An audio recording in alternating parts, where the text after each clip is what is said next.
त्योहारों पर तो मिठाई ज़रूर से बनाई जाती है और काम भी बहुत ज़्यादा होते हैं। तो कुछ ऐसी मिठाई बनाइए कि जिसे आप 1-2 दिन पहले बना कर के इसे रख सकते हैं। तो आज मैं बहुत ही सिंपल तरीके से आपको बर्फ़ी बनाना बताऊंगी। तो मैंने यहाँ पर 1/4 कप भर के सूजी ले ली है। सूजी को मैंने यहाँ पर ड्राई रोस्ट करने के लिए कढ़ाई में डाल दिया है। इसमें मैंने घी या ऑयल कुछ भी नहीं डाला है। मैं इसको बहुत ही कम घी में बनाने वाली हूँ। यदि आप बिना घी से बनाना चाहते हैं तो आप इस बर्फ़ी को बिना घी से भी बना सकते हैं। तो कंटिन्यू चलाते हुए सूजी को अच्छे से लो मीडियम गैस पर भून लेना है। कम से कम आपको 7-8 मिनट सूजी को भूनना है और सूजी का कलर चेंज नहीं होने देना है। आप जब लो मीडियम आंच पर इसको अच्छे से कंटिन्यू चलाते हुए भूनते हैं ना, तो इसका कलर भी चेंज नहीं होता है और खुशबू तो बहुत अच्छी आती है और बहुत अच्छे से भुन भी जाती है।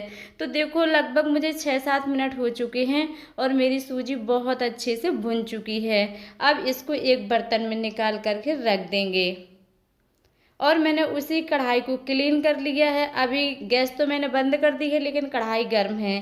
फिर इसके बाद मैंने ले लिया है 1 गिलास भर के दूध और जो मैंने दूध लिया है बॉईल किया हुआ दूध है। आपके पास कच्चा दूध हो तो आप कच्चा दूध भी यहाँ पर यूज कर सकते हैं। फिर मैंने बड़ी चम्मच भर के 1 चम्मच भर के ले लिया है मिल्क पाउडर। मेरे पास दूध कम था तो मैंने थोड़ा सा मिल्क पाउडर का यूज किया है। यदि आपके पास थोड़ा ज़्यादा दूध है तो मिल्क पाउडर मत डालिए, आप दूध को ही थोड़ा सा गाढ़ा कर लीजिए। उसी में बहुत अच्छा मावे का फ्लेवर आ जाता है। तो मैंने यहाँ पर जो दूध पाउडर डाला था उसे अच्छे से मिक्स कर लिया है। अब जलाऊंगी गैस को जला करके मैं थोड़ा सा इसको पका लूँगी, यानी कि इसमें एक बॉयल आने दूंगी। जब इसमें एक बॉयल आ जाएगी तो इसके बाद डाल दूंगी मैं इसमें सूजी। तो थोड़ी थोड़ी करके मैं इसमें सूजी डालती जाऊंगी और अच्छे से चलाती जाऊंगी, जिससे इसमें गुठलियाँ भी नहीं बनेगी। यदि एकदम से डाल देते हैं तो कभी कभी इसमें बहुत ज़्यादा गुठलियाँ बन जाती हैं तो उसको तोड़ना पड़ता है। देखो अभी भी इसमें छोटी छोटी सी गुठलियाँ भी बन चुकी हैं। अब गैस को ये आपको बिल्कुल स्लो रखना है, क्योंकि सूजी दूध में डाली है बहुत जल्दी से गाढ़ी हो जाती है। बिल्कुल भी आप पका नहीं पाएंगे यदि आप इसे तेज़ गैस पर चढ़ा देंगे। तो मैंने बिल्कुल गैस को स्लो कर दिया है और इस तरीके से कंटिन्यू चलाती जाऊंगी, जिससे सूजी थोड़ी सी और पक जाएगी। भुनी तो बहुत अच्छे से है लेकिन दूध के साथ भी ये थोड़ी सी और पक जाएगी। तो कुछ इस तरीके से एकदम बिल्कुल थिक हो चुकी है। यदि आप इसमें घी डालना चाहते हैं तो इसी स्टेज पर आप थोड़ा सा इसमें घी डाल दीजिए। तो मैं पहले इसमें डालूंगी चीनी आप अपने स्वाद के अनुसार यहाँ पर डाल सकते हैं। तो मैंने 2-3 चम्मच भर के इसमें चीनी डाल दी है और गैस को मैंने स्लो ही रखा है। चीनी को यहाँ पर अच्छे से मेल्ट होने देंगे। चीनी मेल्ट होने के बाद फिर मैं इसको थोड़ा सा और पकाऊंगी। यहाँ पर गैस को आपको स्लो ही रखना है, सारा प्रोसेस यहाँ पर स्लो आंच पर करना है। और मैंने यहाँ पर 1 चम्मच भर के ही घी डाला है, जिससे लास्ट में घी डालने से इसकी बहुत अच्छी खुशबू बनी रहती है और बहुत ही कम घी में इसका टेस्ट आ जाता है।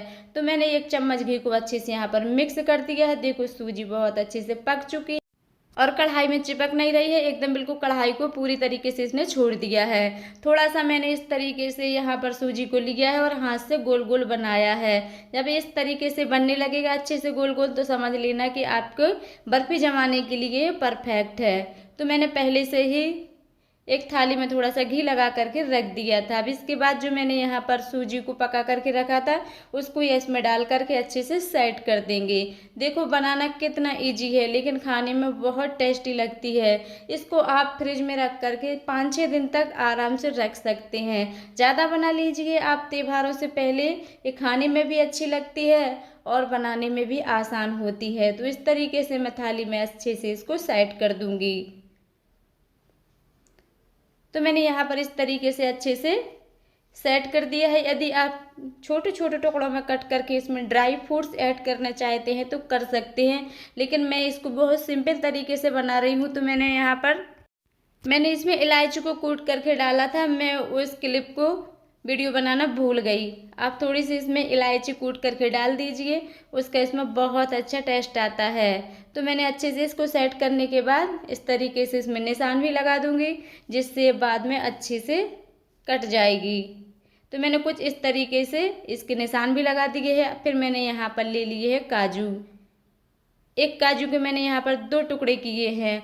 यदि आप बादाम लगाना चाहते हैं तो बादाम भी लगा सकते हैं। देखो ये देखने में बहुत अच्छी लगेगी। तो कुछ इस तरीके से मैंने एक एक पीसेस में एक एक काजू का टुकड़ा रख दिया है। अब इसको ठंडा होने के लिए छोड़ देंगे। या तो आप इसको फ्रिज में रख दीजिए या फिर आप ऐसे ही आधा या 1 घंटा के लिए छोड़ दीजिए। तो ये बहुत जल्दी से ठंडी हो जाती है। ठंडी होने के बाद फिर मैंने एक बार इसको चाकू की मदद से इस तरीके से और कट कर लिया है। बहुत ही अच्छी एकदम बिल्कुल सॉफ्ट बर्फ़ी बन करके तैयार हुई है। तो मैंने इस तरीके से चाकू की मदद से इसको थोड़ा सा कट कर लिया है। अब मैं आपको निकाल करके दिखा रही हूँ। बहुत ही अच्छी एकदम बिल्कुल दानेदार मुँह में घुल जाने वाली बर्फ़ी बन करके तैयार हो चुकी है। आपसे मेरी प्यारी सी रिक्वेस्ट है, वीडियो अच्छी लगी हो तो लाइक शेयर कमेंट करना बिल्कुल मत भूलिए। चैनल पर नए हैं तो चैनल को भी सब्सक्राइब कर लेना। मैंने देखो एक टुकड़े को तोड़ करके भी दिखाया है। बहुत ही अच्छी दानेदार एकदम बिल्कुल सॉफ्ट बनी हुई है। वीडियो को एंड तक देखने के लिए आपको धन्यवाद।